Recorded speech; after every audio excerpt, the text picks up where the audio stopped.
Bismillahirrahmanirrahim. Alhamdulillah wassalatu wassalamu ala Rasulillah. Sahabat yang dirahmati Allah Subhanahu wa taala, berhijrah untuk menjadi orang yang baik merupakan sebuah pilihan dalam kehidupan dunia ini. Berhijrah atau menjadi orang yang baik tidak menjamin kemudian kita akan hidup lebih baik secara materi. Sebagaimana pula berhijrah menjadi orang baik tidak lantas kemudian kita hidup miskin secara finansial. Karena sejatinya kaya atau miskinnya, atau senang atau susahnya kehidupan seseorang tidak berbanding lurus dengan keimanan atau kemaksiatan yang dilakukan oleh seorang hamba. Maka jikalau kemudian timbul sebuah pertanyaan dalam diri kita, saya sudah berusaha untuk menjadi orang baik, saya sudah hijrah menuju jalan yang lebih baik, lantas kenapa kehidupan saya penuh dengan kesusahan? Bukankah ketika hijrah itu dilakukan, Allah Ta'ala akan memberikan berbagai macam kemudahan?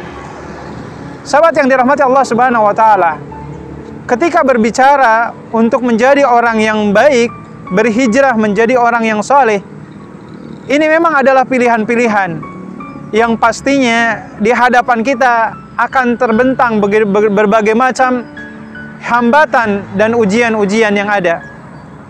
Adalah Rasulullah SAW pernah suatu kali ditanya oleh Aisyah radhiyallahu ta'ala anha, "Wahai Rasulullah, jenis kesabaran seperti apa yang engkau benar-benar rasakan berat dari berbagai macam ujian-ujian dan tantangan ketika engkau mendakwahi umatmu?" Maka Rasulullah SAW saat itu kemudian berkata, "Kalaulah ada kesabaran yang paling besar, itu ketika saat aku harus datang ke negeri Taif.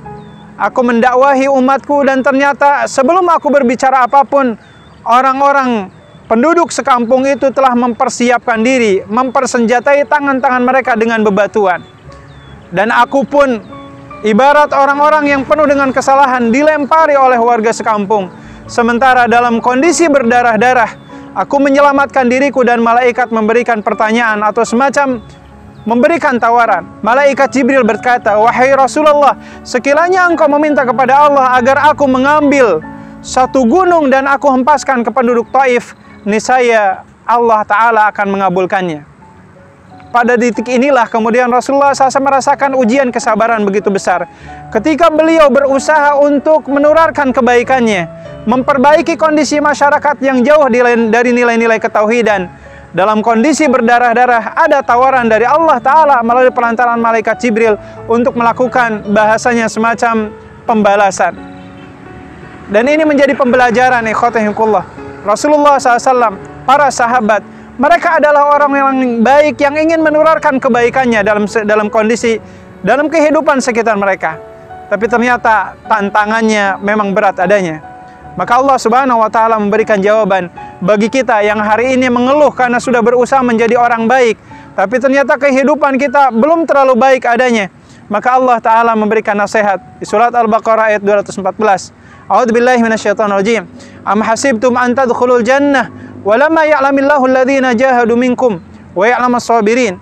Itu di surat Ali Imran. Atau di ayat yang lain, am hasibtum an tadkhulul jannata walamma ya'lamillahu alladhina jahadu minkum. Dan apakah engkau mengira sekiranya engkau itu akan masuk surga sementara belum nyata adanya orang-orang yang bersabar atas ujian-ujian yang dihadapinya? Sampai kemudian dalam petikan ayat tersebut Rasulullah SAW dan orang-orang yang beriman sampai ada yang bertanya, "Mata Nasrullah?" Ya Rasulullah, kapan pertolongan Allah Ta'ala itu akan benar nyata-nyata adanya? Maka Rasulullah SAW sampai berdarah-darah. Para sahabat sampai ada yang meragang nyawa. Di sisi yang lain, ada yang meninggal mati syahid di medan pertempurannya. Di sebagian yang lain, ada yang menginfakkan seluruh hartanya seperti Abu Bakar. Ada yang menginfakkan setengah hartanya seperti Umar. Ada yang menginfakkan 1/4 dari hartanya seperti Utsman ibn Affan.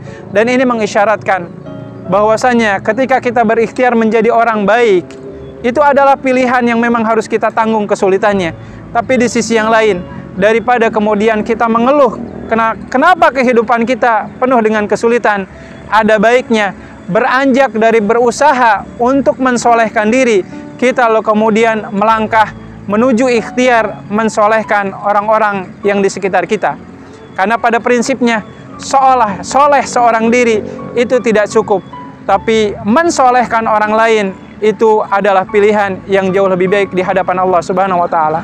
Sejatinya dalam kehidupan dunia ini banyak orang yang soleh, tetapi ternyata kesolehannya tidak memberikan kemaslahatan kepada orang-orang di sekitarnya. Oleh karenanya, optimislah wahai sahabatku, jikalau Anda sudah berhijrah, kalaulah Anda hidup dalam kesusahan, sejatinya iman itu tidak menjanjikan kekayaan, iman itu menjanjikan ketenangan, dan iman itu menjanjikan kenikmatan di surganya Allah Ta'ala. Apakah kita menang ataukah kalah, meregang nyawa atau hidup bahagia, ini adalah bagian dari ketetapan Allah. Menang kalahnya kita, hidup atau matinya kita, tidak berbanding lurus dengan soleh atau tidaknya seorang hamba. Ada nabi yang meninggal dunia, itu adalah ketetapan Allah. Sebagaimana pula ada nabi yang diberikan kenyamanan seperti Nabi Sulaiman, itu pun adalah ketetapannya. Maka bersyukurlah ketika kita mendapat kesenangan, dan bersabarlah ketika kesulitan itu ada. Karena pada kesulitan itu ternyata terdapat banyak hikmah dan kenikmatan yang hendak Allah berikan kepada kita semua. Barakallahu lakum. Alhamdulillahirabbil alamin. Assalamualaikum warahmatullahi wabarakatuh.